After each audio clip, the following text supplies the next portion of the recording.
Frères et sœurs, que le Seigneur vous bénisse, que le Seigneur vous garde dans ses voies et dans ses enseignements. Alléluia. Je dirais que votre coupe déborde. Tout doit être pour le Seigneur. Quand ça déborde, ça veut dire qu'il n'y a pas de place pour l'ennemi. Gloire au Seigneur. Eh bien, je me réjouis d'être avec vous. Un petit salut à tout le monde de la part du Seigneur. Gloire au Seigneur. Alléluia. Là, j'étais parti, bien sûr, chez quelques-uns de mes enfants. Je suis revenu, bien sûr, puisque je suis sur cette vidéo. Alléluia. Et j'espère bien encore parler du Seigneur. Gloire au Seigneur. Alléluia. Pourquoi? Parce que la parole de Dieu nous dit que la parole, c'est l'enseignement. La parole, c'est la lumière.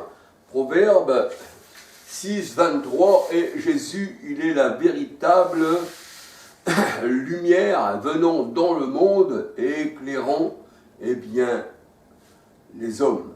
Les hommes, je dirais, de bonne volonté. Parce que tous ne l'ont pas reçu, les ténèbres ne l'ont pas reçu. Mais à tous ceux qui l'ont reçu, il a fait de nous des enfants de Dieu. Alléluia, gloire au Seigneur.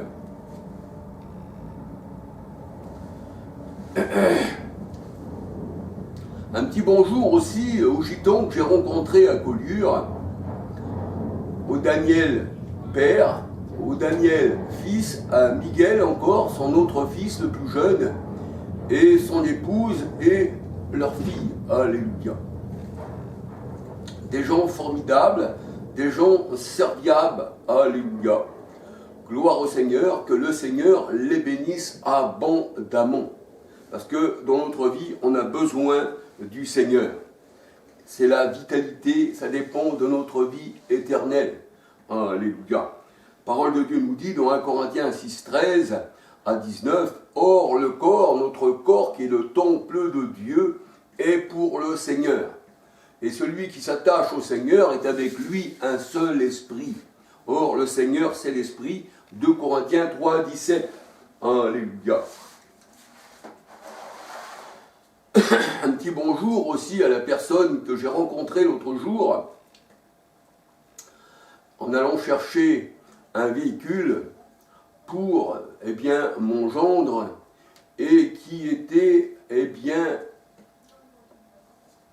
à cet endroit et qui écoutait la parole du Seigneur avec des oreilles grandes ouvertes. Alléluia, que le Seigneur le bénisse abondamment. Gloire au Seigneur. Parce que le Seigneur a dit que celui qui a des oreilles pour entendre, entende ce que dit l'Esprit aux églises. Alléluia. Entendre ce que dit l'Esprit. Alléluia. Pourquoi? Parce que la parole de Dieu nous dit que Christ, eh bien, appelle ses brebis. Alléluia. Et dans Jean 10, le Seigneur dit que ces brebis, il leur donne la vie éternelle et elles ne périront jamais. Alléluia. Il y a d'autres brebis qui n'entendent pas la parole du Seigneur. Ceux-là sont tombés entre les mains des loups, comme nous dit Jean 10. Si on lit tout Jean 10, eh bien, nous voyons qu'il y a d'autres brebis qui ont tombé dans les mains des loups et que les loups les ont déchirés. Et que ces loups, eh bien, ce sont des mercenaires qui ne s'occupent pas des brebis, mais elles s'occupent plutôt, eh bien, de leur propre vie. Ces gens-là, eh bien, la parole de Dieu nous dit, ce sont des loups ravisseurs. Et les loups, c'est le symbole, eh bien, de Rome aussi, puisque Rome est symbolisée par une louve qui a plusieurs tétons. C'est-à-dire, ils ont été à la mamelle, ces gens-là, de la prostitution. La parole de Dieu nous dit que le salut vient des Juifs, mais le salut ne nous vient pas de la Trinité romaine, le salut ne nous vient pas de l'Italie. Alléluia. Alors, gloire au Seigneur, un petit bonjour à tout le monde, alléluia. Je pense aussi à Marcel, Je ne t'oublie pas, Martial, parce que tu m'as demandé. Je prends un peu mon temps. Pourquoi? Parce que je veux faire les choses comme elles doivent être faites. Alléluia. Mais tu es dans mon cœur, mon frère. Que le Seigneur bénisse ta famille. Alléluia. Aussi Ricardo, aussi Daniel, puis tous ceux que Fabrice aussi. Et que le Seigneur, eh bien, vous bénisse. Alléluia. Et qu'il vous ouvre les oreilles. Qu'on ait des oreilles spirituelles. Alléluia. Comme le Seigneur nous dit que, eh bien, il y en a qui sont incirconcis d'oreilles, mais nos oreilles ont été circoncis. Le Seigneur a mis son doigt dans nos oreilles. Alléluia. Et le doigt, c'est l'Esprit Saint. Luc 11, verset 20. Alléluia. Alors aujourd'hui, j'aurais voulu vous parler des méchants, des hommes méchants. La parole de Dieu nous dit que les hommes méchants, leur vie est courte. C'est comme une fleur qui paraît pour un temps, mais ensuite se fane. Et ensuite, on la met au feu. Alléluia. La parole de Dieu nous dit, les méchants sont retranchés dès le ventre de leur mère. Le Seigneur les a rejetés dès le ventre de leur mère. Pourquoi? Parce que le Seigneur connaît toutes choses. Même bien avant que nous soyons nés, le Seigneur nous connaissait. Alléluia. Puisqu'on ne peut rien cacher au Seigneur. Les méchants sont retranchés dès le ventre de leur mère. Nous voyons dans Romains 9, 11, 12, 13 que, eh bien, Ésaü a été retranché, rejeté par le Seigneur, dès le ventre de sa mère, bien avant qu'il connaisse le bien et le mal. Romains 9, 11, 12, 13, alléluia. Et que Jacob a été choisi de Dieu, alléluia. Il a aimé Jacob bien avant qu'il soit dans le ventre de sa mère, alléluia. Alors, psaume 58, versets 4, 5, 6 à 12. Et la parole de Dieu nous dit, « Et dès le ventre de leur mère, ils sont pervertis. » C'est-à-dire que dès le ventre de la mère, ils sont pervertis. Ça veut dire que la perversion est déjà dans, on va dire, dans leur gène, dans leur cœur, dans leur... Quand je parle de gène, je parle plutôt de l'esprit. Ça veut dire que le Seigneur, comme dans la parole de Dieu nous dit, qu'il a fait le méchant pour le jour du malheur. Alléluia. Et là, la parole de Dieu nous dit, dès le ventre de leur mère, ils sont pervertis. Dieu les a rejetés. Psaume 53, versets 2, 3, 4, 5, 6. Et on peut dire qu'à l'inverse des méchants qui sont pervertis dès le ventre de leur mère et que Dieu les a rejetés, à l'inverse des méchants, la parole de Dieu nous dit que les élus, au contraire, eux, ont été choisis bien avant la fondation du monde. Dans Éphésiens, la parole de Dieu nous dit que bien avant que nous soyons nés, Dieu nous a choisis. Alléluia. Alors que nous étions encore pécheurs, un peu comme Saul de Tarse. Alors, Jérémie 1,5, Dieu l'a choisi, a choisi Jérémie. Jérémie 1, verset 5, alléluia. Dieu nous a choisis avant que nous soyons nés. Ésaïe 49, verset 5 et Galates 1,15. Alléluia. La parole de Dieu nous dit encore que le méchant périt sans voir le soleil. Psaume 58, verset 9. Et le soleil, nous savons que c'est l'enseignement, bien sûr. C'est l'enseignement, c'est la lumière. Proverbe 6, 23, Psaume 119, Psaume 119, Psaume 119, 105, 130. Car le Seigneur, c'est le soleil de justice. Psaume 84, verset 11-12. La parole de Dieu nous dit que Pour le méchant, sa vie est courte. Job 14, verset 1. Le méchant, sa vie est courte. Ses jours ne sont que de 120 ans. Genèse 6, verset 3. La méchanceté de l'homme ne peut pas le sauver. Il n'est pas maître de son souffle. Il n'est pas maître de son esprit. Ecclésiaste 8, verset 8, 9.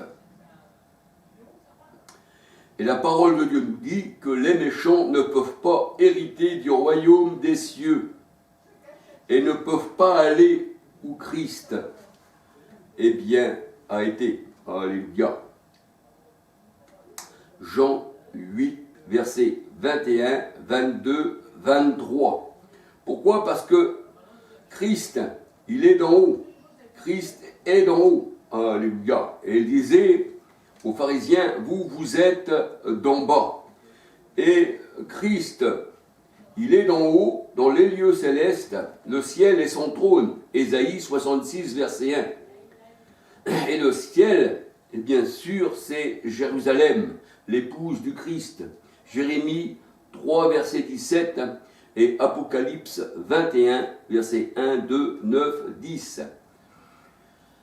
Galates 4, 26. La Jérusalem d'en haut et la Jérusalem céleste, Galates 4, 26. Mais la Jérusalem d'en bas, c'est la Jérusalem selon la chair, selon les ennemis de Dieu. Galates 4, 21 à 31.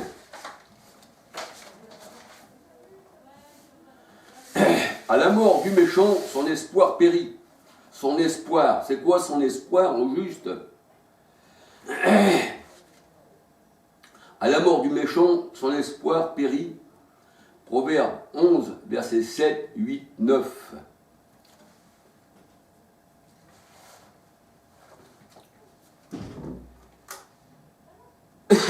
Psaume 37, verset 9, 10.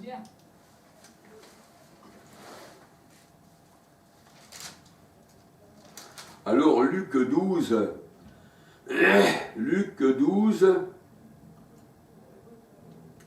13. Luc 12, 13 à 24. À la mort du méchant, son espoir périt. Luc 12, 13 à 24. Quelqu'un dit à Jésus du milieu de la foule, Maître, dis à mon frère de partager avec moi notre héritage. Jésus lui répondit, ô homme, qui m'a établi pour être votre juge ou pour faire votre partage? Il est évident que le Seigneur n'est pas là pour partager les biens matériels qui vont disparaître. Là où la rouille, la teigne emporte, où les voleurs, volent. Alléluia. Qui m'a établi pour être votre juge ou pour faire vos partages. Luc 12, 15. Puis il leur dit, gardez-vous avec soin de toute avarice. Avarice. Car la vie d'un homme ne dépend pas de ses biens. Serait-il dans l'abondance? Ben oui. À quoi sert-il de gagner le monde entier si tu perds ton âme? Alléluia. C'est ce que nous dit la parole de Dieu. Et il leur dit cette parabole. La terre d'un homme riche avait beaucoup rapporté. Et il raisonnait en lui-même, disant, que ferai-je, car je n'ai pas de place pour entrer ma récolte. Il croyait vivre une éternité avec son héritage. Voici, dit-il, ce que je ferai. J'abattrai mes greniers, j'en bâtirai de plus grands et j'y amasserai toute ma récolte et tous mes biens. Et je dirai à mon âme, tu as beaucoup de biens en réserve pour plusieurs années.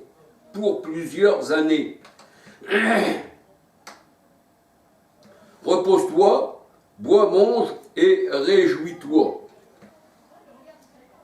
Mais Dieu lui dit, insensé, cette nuit même, ton âme te sera redemandée. Est-ce que tu as préparé est-ce que tu as préparé pour qui serait-ce? C'est-à-dire, tu as travaillé, ce que tu as préparé, même tes greniers là où tu veux engranger des richesses immenses, ta vie est courte, hein. Le méchant, sa vie est courte, hein. C'est ce que nous dit la parole de Dieu, hein, dans Job 14, verset 1. Et c'est pas parce que tu prépares tes greniers, que tu as des châteaux, que tu veux le monde entier, que tu mets ta vie à l'écart de ta mort. Non. Parce que là, le Seigneur nous le dit bien, alléluia. Mais Dieu lui dit, insensé, cette nuit même, ton âme te sera redemandée. Et ce que tu as préparé, pour qui ce sera? Luc 12, verset 21, il en est ainsi de celui qui amasse des trésors pour lui-même et qui n'est pas riche pour Dieu. Qui n'est pas riche pour Dieu. Alléluia. Pourquoi? Parce que notre richesse, c'est l'éternel. Car là où est ton cœur, là sera ton trésor. Alléluia. Donc si ton cœur est vers le Seigneur, ça sera ton trésor. Si ton cœur, si ta pensée, si ton esprit, eh bien, que tu ne penses qu'aux choses de la terre, comme nous dit Colossiens 3, eh bien, tu retourneras à la terre. Et la convoitise du monde passe, et tu passeras avec le monde. Alléluia. Alors, Luc 12, 22, Jésus dit ensuite à ses disciples, c'est pourquoi je vous dis, ne vous inquiétez pas de votre vie, de ce que vous mangerez, ni pour votre corps et de quoi vous serez vêtus. La vie est plus que la nourriture, et le corps plus que le vêtement. Considérez les corbeaux ou les oiseaux du ciel, selon certaines versions. Ils ne sèment ni ne moissonnent, ni n'ont pas de cellier, ni de grenier, et Dieu les nourrit. Combien vous valez plus que les oiseaux? Qui de vous, par ses inquiétudes, peut ajouter une coudée à la durée de sa vie? Tu vas t'inquiéter pour les choses du monde, mais tu ne peux pas. Si tu t'inquiètes même pour les choses du monde, le monde passe, ça convoitise aussi, mais toi aussi tu passeras. Alléluia. Si donc, Luc 12, 26, si donc vous ne pouvez pas même la moindre chose, pourquoi vous inquiétez-vous du reste?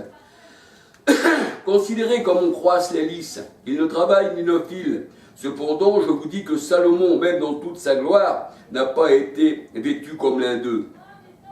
Si Dieu revêt ainsi l'herbe qui est aujourd'hui dans les champs, l'herbe aussi représente l'homme, alléluia. Si Dieu revêt ainsi l'herbe qui est aujourd'hui dans les champs, et les champs, ça représente le monde, Matthieu 13, 38, et qui demain sera jeté au four, à combien, à plus forte raison, Dieu vous vêtira-t-il, gens de peu de foi? Donc, celui qui recherche les choses mondaines a peu de foi. Luc 12, 29, et vous ne cherchez pas ce que vous mangerez et ce que vous boirez, et ne soyez pas inquiets pour les choses du monde, bien sûr, car toutes ces choses, ce sont les païens, car toutes ces choses, ce sont les païens du monde qui les recherchent. Votre Père sait quoi, de quoi vous avez besoin. Alors, Luc 12, 31, cherchez plutôt le royaume de Dieu, et toutes ces choses vous seront données par-dessus. Cherchez plutôt le royaume de Dieu, et toutes les choses que les païens recherchent vous sera donné par-dessus. Alléluia. Bien sûr, les païens adorent les idoles. Bien sûr, les Indiens se prostituent loin de Dieu. Se prostituer, c'est aller loin du Seigneur qui est notre époux. Ésaïe 54, verset 5. C'est rechercher un autre mari, un peu comme la Samaritaine, qui avait plusieurs maris, mais le véritable mari, c'était le Christ. C'est pour ça que le Seigneur a dit, tu as plusieurs époux, et celui que tu as n'est pas ton époux, mais l'époux était devant la Samaritaine. Alléluia, c'était lui le véritable mari, alléluia. Alors, et toutes ces choses vous seront données par-dessus, alléluia. C'est-à-dire les choses que le Seigneur veut vous donner selon sa volonté. Alléluia. Alors, au verset 32, Luc 12, 32, ne crains point, petit troupeau, petit troupeau. Alors, petit troupeau, c'est une petite porte, hein, alléluia. Petit troupeau, c'est une petite porte.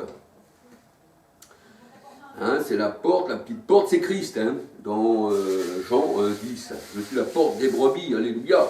Hein, c'est un petit troupeau, il y a beaucoup d'appelés, peu d'élus, mais ils sont foule.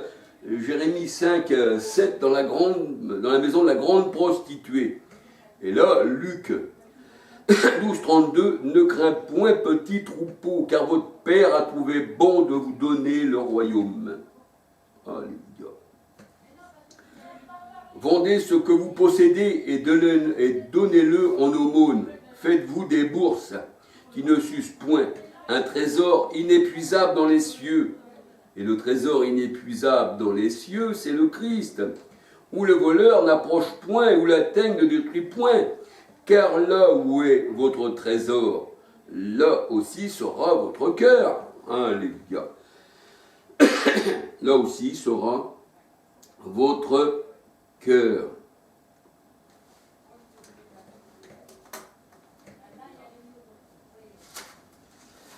Alors voyons voir.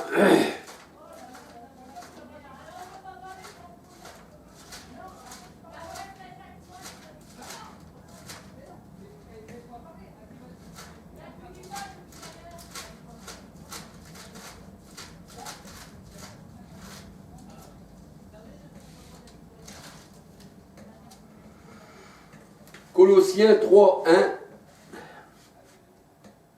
Colossiens 3, 1. Si donc vous êtes ressuscités avec Christ, cherchez les choses d'en haut, où Christ est assis à la droite de Dieu. Nous savons que la droite de Dieu, c'est la puissance de Dieu.